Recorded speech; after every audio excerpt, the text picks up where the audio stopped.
텍스쿨 김서희 세무사입니다. 오늘은 양도소득세 6번째 사례 말씀드려보겠습니다. 제목은 배우자에게 분양권 지분 일부를 증여하는 경우 일시적 이주택자의 종전주택 양도 기한은 사례를 보시면은 A주택을 취득한 상태로 보유를 하다가 2017년 8월에 B아파트 분양권을 계약하고 계약금을 지급했습니다. 그리고 그 이후에 20년 4월에 분양권의 2분의 1 지분을 배우자에게 증여하게 됩니다.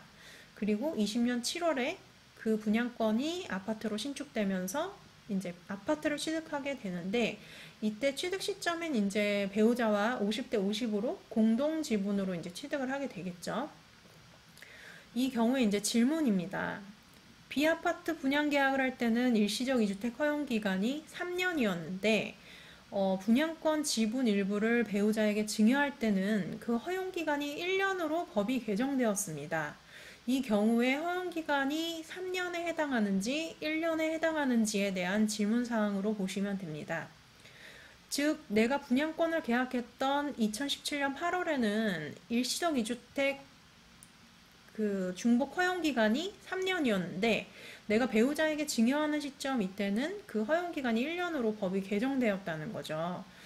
이 경우에 그럼 답변을 보시면 2019년 12월 17일 이후에 A주택이 조정대상 지역에 있는 상태에서 또 다른 조정대상 지역에 있는 아파트를 취득하는 경우에는 일시적 이주택 허용기간은 1년이 적용되는 것입니다. 단, 귀 사례와 같이 2018년 9월 13일 이전 조정대상 지역에 있는 신규주택을 취득하기 위하여 매매계약을 체결하고 계약금을 지급한 사실이 증빙서류에 의하여서 확인되는 경우에는 종전규정을 따르는 것이므로 일시적 이주택 허용기간은 신규주택을 취득하는 날로부터 3년이 되는 것입니다. 그리고 중요한 것이 2019년 12월 17일 이후에 분양권 지분 일부를 배우자에게 증여하는 경우에도 3년을 적용한다는 것입니다. 즉, 분양권을 취득하기 위해서 계약을 하고 계약금을 지급한 이 시점에 해당하는 법의 규정을 적용해서 일시적 이주택 허용 기간을 3년으로 본다는 거고, 단 이때 이 일부 지분을 그 이후에 배우자에게 증여한 경우에도 마찬가지로 내가 계약을 하고 계약금을 지급했던 이 당시 기준, 즉 3년을 적용해서 판단하시면 될 것 같습니다. 뒷페이지에 이제 해석사항도 마찬가지로 보시면 되고요. 모두 다 이제 내가 계약을 하고 계약금 지급 당시 그때 허용기간을 적용하겠다는 거고, 이제 한 가지 보시면 해석 사례 3번만 한번 추가로 보시면 될 것 같습니다.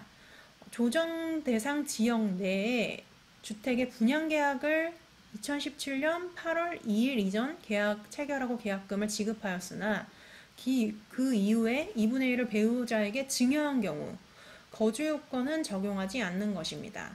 아까 그 사례는 일시적 이주택 중복 허용기간의 판단함에 있어서 계약금을 지급할 당시로 그때 허용기간을 적용하겠다는 거고, 이거는 이제 비슷한 개념이긴 한데요. 마찬가지로 2017년 8월 2일 이전에 계약금을 지급하고 계약을 체결한 경우에는 그때 시점에는 조정대상 지역에 있는 주택을 사더라도 거주 요건이 비과세를 받을 때 거주 요건이 필요로 하지 않았기 때문에 그 이후에 배우자에게 일부 증여한 경우에도 1세대 1주택 비과세를 판단함에 있어서 거주 요건을 적용하지 않겠다는 겁니다.